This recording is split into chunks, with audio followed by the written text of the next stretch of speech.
Fala, minhas amigas, meus amigos, canivetes e músicas, tudo bem com vocês? Estou aqui num café, vou aproveitar e vou tomar esse café com vocês de hoje. Eu utilizo muito esses cafés para escritório, fazer alguma coisa, terminar alguma matéria, fazer algum texto que eu esteja fazendo, qualquer tipo de trabalho, né? Eu utilizo muito os cafés para isso. Eu queria trazer um assunto nesse café de hoje com vocês, tomando alguém com gás também. Eu queria trazer um assunto que eu acho que todos nós que pensamos no e se, ou que nos intitulamos, eu sou uma pessoa que me intitulo, vamos dizer assim, um sobrevivencialista, uma pessoa, um ser humano que procura estar prevenido para as situações, né, do dia a dia, das possibilidades que vêm, os problemas, as situações de crise, transtornos que possam vir a ocorrer. Por isso nós estamos sempre com ferramentas. Está aqui no EDC de bolso, ó, gente, mudando de assunto rapidamente. Está aqui as bainhazinhas para a lanterna Maglite Solitary ou Lume Top com a pilha reserva. Está aqui o meu mini champ nas bainhas também. Essas bainhas estão à venda lá no @FNCouro, no nosso Instagram, a nossa pequena lojinha. Por lá são feitas todas as vendas. Você, se quiser conhecer os nossos produtos exclusivos, 100% couro, fale conosco lá pelo direct, tá certo? Voltando ao assunto, então todos nós que lidamos com sobrevivencialismo, com o e se, com as possibilidades de crises, eu convido vocês para esse café hoje, para isso, para a gente conversar sobre isso. Tem justamente que analisar o problema e as consequências desse conflito que está havendo na Europa, na Rússia, na invasão da Ucrânia pela Rússia. É um problema grave, grande. Eu imaginei, na minha análise como profissional de comunicação, como relações públicas, como jornalista em si, eu analisei que esse conflito não duraria, mas pelo jeito vai durar. Ontem os Estados Unidos anunciaram novas sanções pesadas contra a Rússia.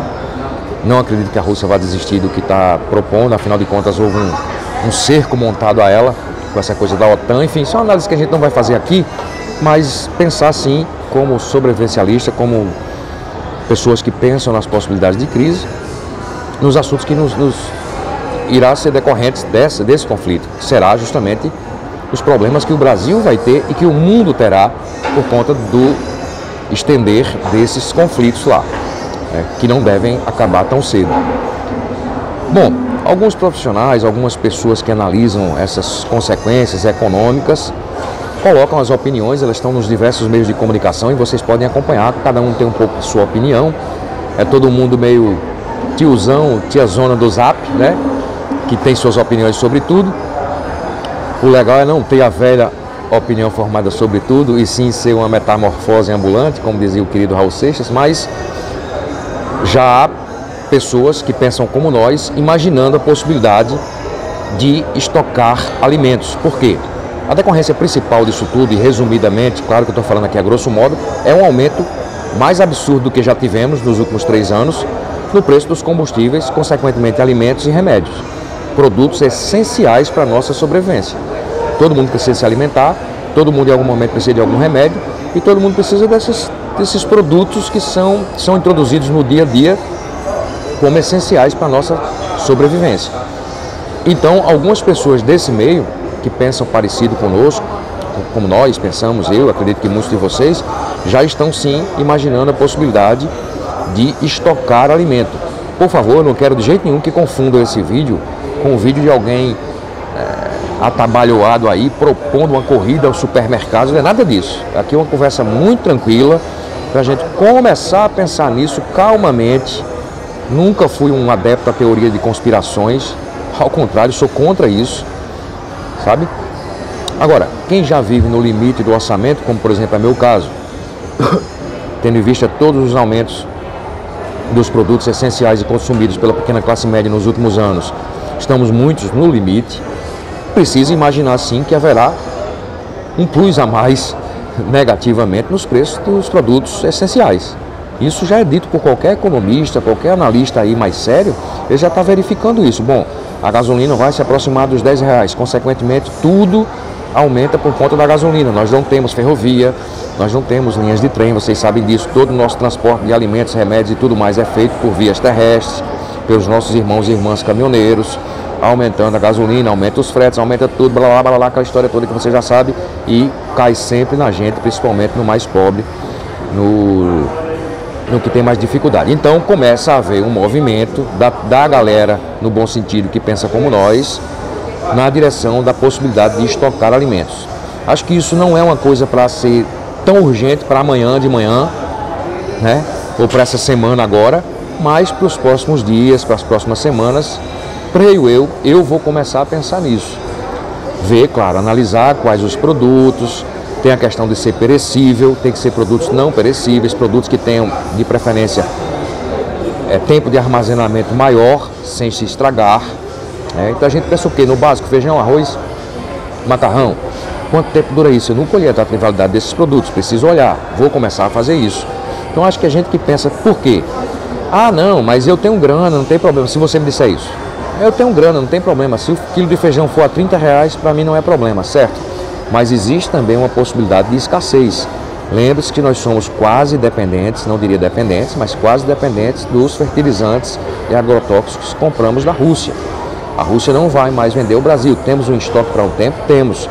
Mas isso vai fazer cair a produção. Tendo menos produtos e mais procura, vai haver aumento. Isso é como banana na feira ou como pão na padaria, ou como dinheiro em banco. É tudo a mesma coisa. Dinheiro em banco parado gera despesa. Muito pão na padaria, pouca gente procurando pão, o pão vai baixar. Pouco pão na padaria e muita gente querendo pão, o pão vai aumentar. Trigo também. Nós exportamos, trazemos trigo de fora, desses países que estão inclusive aplicando sanções contra a Ucrânia, Rússia. Ou seja, mas eu não como trigo, mas come pão, filho. E o pão vai subir de preço. Então tudo isso leva a um grupo que pensa como a gente de imaginar a possibilidade, sim, dessas pessoas mais prevenidas. Posso imaginar, veja bem, eu não quero confusão nesse vídeo, por favor. Acho que vocês estão me entendendo. Tem gente que pega, olha, tem que correr, comprar. Nada disso, nada disso. Mas tem um grupo, sim, pensando na possibilidade de começar a imaginar a real possibilidade de estocar uma quantidade aí, imaginando 6 meses, tá, de alimentos não perecíveis essenciais. E, inclusive, grupos também já estão conversando sobre isso, vendo a possibilidade de criar outras formas, por exemplo, de combustão. O gás de cozinha deverá estourar mais do que já estourou. Já foi um absurdo o que aconteceu nos últimos 3 anos. Aqui na minha cidade, a gente comprava 3 anos atrás um botijão de gás por R$38, gente. Hoje é 110. Seu salário, o meu salário, os nossos rendimentos, a lucratividade média dos negócios não subiu isso. Então, há sim um grupo pensando na possibilidade, inclusive, de fazer, como a gente diz aqui no Nordeste, o velho fogão a lenha. Vamos passar a cozinhar, usar o fogo, a combustão que é necessário para a sobrevivência de qualquer dono de casa, de qualquer dona de casa, a lenha. Outras formas de combustível, que não o gás de cozinha tradicional, pelo preço que vai ter. Isso muito para quem está no limite do orçamento. E mesmo para quem não está, existe sim, não está descartada a possibilidade de escassez desses produtos, não. O que torna a coisa mais grave ainda. Então eu quero levantar esse assunto, sendo nós as pessoas que somos prevenidas, estamos sempre com a ferramentazinha, com o canivetezinho, com a lanterna, porque imaginamos a possibilidade de uma situação de crise. Bom, existe a iminência, a possibilidade, não sei se iminente já, de uma possibilidade de crise, e pelo menos essa já garantida pelos analistas. Escutem os analistas. Essa de aumentos grandes nos preços de produtos que a gente não pode viver sem eles. A gente não pode viver sem comida, a gente não pode viver eventualmente sem remédios e a gente não pode viver sem o transporte. Aumenta o combustível, muda todos os preços dos transportes, das comidas e dos remédios, queiramos nós ou não. De quem é a culpa? Eu tenho a minha opinião, você tem a sua. Não é o caso do canal analisar isso agora. Os assuntos políticos a gente conversa inclusive em outro ambiente, em outro canal que a gente tem para falar sobre isso. Tá? Porque eu, como profissional de comunicação, jornalista, relações públicas, tenho minhas opiniões. Você, como profissional, qualquer outra atividade que você tenha, seja cuteleiro, seja jardineiro, seja engenheiro, seja médico, você tem a sua opinião. Não é o caso. O caso é analisar as consequências disso para o Brasil e as possibilidades, as ações que nós, que somos a galera do e se houver. Tá, eu estou no limite do meu orçamento. Se essa possibilidade do feijão sair de R$10, que já é um absurdo, porque há 3 anos era 3 e alguma coisa, para 30, eu não vou poder comprar. Eu preciso ter um pouco estocado. Um pouco que eu digo para 6 meses, até essa coisa se normalizar, se é que volta, né? Porque no Brasil tem isso também. Há as crises, tudo aumenta, a crise acaba e o preço não volta ao que era antes.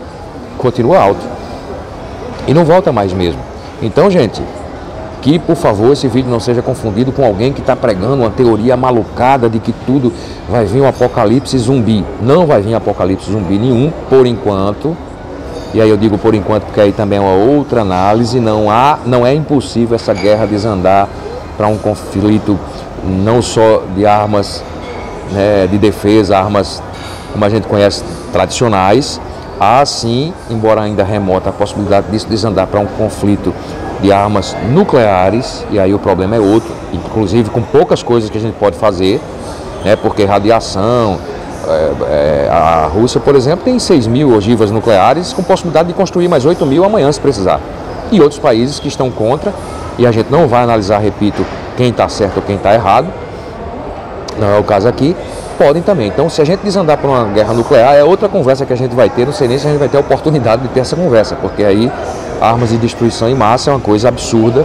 Em pleno século XXI, a gente imaginar a possibilidade de algum país utilizar isso, mas pode, não é impossível não. A Arte da Guerra diz, numa passagem desse livro, que é o seguinte: você precisa dar uma saída honrosa para o seu inimigo.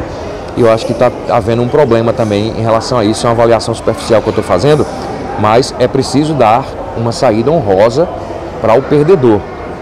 Estalar o chicote, botar no canto da parede, acuar no canto da parede alguém que tem armas nucleares, eu não acho uma ideia inteligente, tá? Bom, mas aí já entra numa análise que talvez já gere polêmica, e mesmo que gere não tem problema, só que o conteúdo do vídeo é esse. Nós, sobrevivencialistas, que pensamos no IC, não podemos descartar a possibilidade, sem apavoramento, sem correria, de termos sim que estocar um pouco de alimentos não perecíveis. Vai ter que analisar quais são esses alimentos, o que é que pode ser estocado, qual é o ambiente que se estoca isso. Tem gente que não tem nem espaço, nem ambiente adequado para se estocar isso, mas já tem um grupo sim de pessoas que pensam como nós, imaginando essa possibilidade, tá? Não estou falando aqui de teoria de conspiração, apavoramento, corre todo mundo para o supermercado, o apocalipse zumbi chegou, não é assim, pode chegar.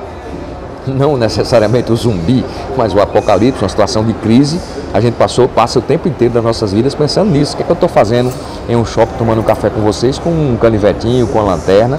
Isso é jeito de ser, mas imaginando possibilidades. Vai que eu preciso, né, gente? Então vamos pensar nisso. Deixe seu comentário aí, fala o que é que você pensa sobre isso. Fale se você, me diga aí nos comentários, por favor, se você já pensou nessa possibilidade de se estocar comida, até porque falou-se nisso na pandemia. E aí lembre-se, gente, não é só a questão dos aumentos que terão. Isso já é consequência certa. Vai aumentar muito combustível, comida, remédio, consequentemente tudo. E quando isso aumenta, complica tudo. Quem paga aluguel vai gastar mais na comida, já não pode mais pagar o aluguel, mesmo que o aluguel imediatamente não aumente. Então o problema é grande. O problema é grande. Precisamos que nossos governantes se compenetrem em nos ajudar a população. Afinal de contas, é para isso que eles foram eleitos, que nós os elegemos. São nossos representantes, queremos nós ou não. Tá? Então diga aí, você já pensou nessa possibilidade? Na pandemia você falou nisso, você chegou a pensar nisso, você já fez isso, já estocou comida? Isso é um hábito que o brasileiro não tem, mas que muitos países têm. Esse hábito de estocar comida por crises lineares do decorrer do convívio daquela sociedade. Muitos países têm o hábito, famílias têm hábitos de estocar pequenas quantidades. Claro, não estou falando de ter um galpão cheio de feijão, farinha e arroz que amanhã vai se estragar. Não é isso. Tem que saber quais são os alimentos, tem que fazer isso com orientação, com regra, até para não haver uma corrida desesperada aos supermercados, como a gente já viu acontecer. Lembra do tempo da escassez dos combustíveis? Que os nossos irmãos e irmãs caminhoneiros tiveram que fazer uma greve, faltou combustível? Vocês lembram disso? Quem previu, encheu o tanquinho do seu carro antes e ficou tranquilo, rodando só o necessário de carro. Quem não previu enlouqueceu, teve que parar carro no meio da rua. Eu vi carro parado no meio da rua, porque não tinha combustível, gente empurrando. Então é disso que eu estou falando. Não é de nenhum apavoramento. Não estou pregando aqui, olha só, está imaginando o pior cenário. Sim, imaginar o pior cenário é justo que a gente imagine, não é não? Eu estou imaginando sim. Agora, fazer isso ordenadamente, sabendo que alimentos podemos estocar, em que quantidade, por quanto tempo. Eu tenho um amigo, por exemplo, conhecido, não é amigo, mas é conhecido, a gente conversa às vezes, que estocou desde a pandemia e estoca alimentos. Mas não já venceu? Não, porque ele continua comprando, não houve escassez total, graças a Deus, tivemos uns problemas, mas não houve escassez. Desde lá ele vem substituindo, compra normalmente e vai substituindo o que está estocado por novos que ele compra com data de validades novas. É uma possibilidade também. Então é isso, gente, não há como não pensar nisso, nós que fazemos canal, que conversamos todos os dias, que somos os prevenidos, né, os homens e as mulheres do e se acontecer isso, não há como a gente não começar a falar disso. Pretendo fazer outros vídeos sobre isso, pretendo ter a opinião de vocês. Deixa aí, já estocou alimentos? Tem vontade? Pensou nisso já? Sabe quais os alimentos que podem ser estocados? Quais os que têm os maiores prazos de validade? Não só pelo preço, que vai estourar os preços. De novo, mais uma vez, inaceitável. São produtos essenciais que a gente precisa para sobreviver. Mas não só por isso, poderá haver escassez. Lembre-se que nós praticamente dependemos dos fertilizantes e agrotóxicos que vêm do ar. E que isso explode diretamente na nossa agricultura, consequentemente no fornecimento de alimentos. Mas esse assunto assim mais profundo para talvez outro vídeo ou outro ambiente de debate. O nosso aqui acho que sim, que é já o momento de começarmos a pensar nisso ordenadamente, no estoque de alimentos não perecíveis, determinados alimentos, sem apavoramento, sem correria. Tá certo, gente? É isso, gente. Se inscreve no canal, isso ajuda a gente pra caramba. A gente pede muito isso, mas eu gasto pouco tempo pedindo isso. Visita a nossa lojinha no Instagram, @FNCouro. Lá vendemos produtos exclusivos, 100% couro, tá certo? Assista nossos outros vídeos, compartilhe, divulgue e vamos nos falando. Grande abraço e até o próximo vídeo. Tchau!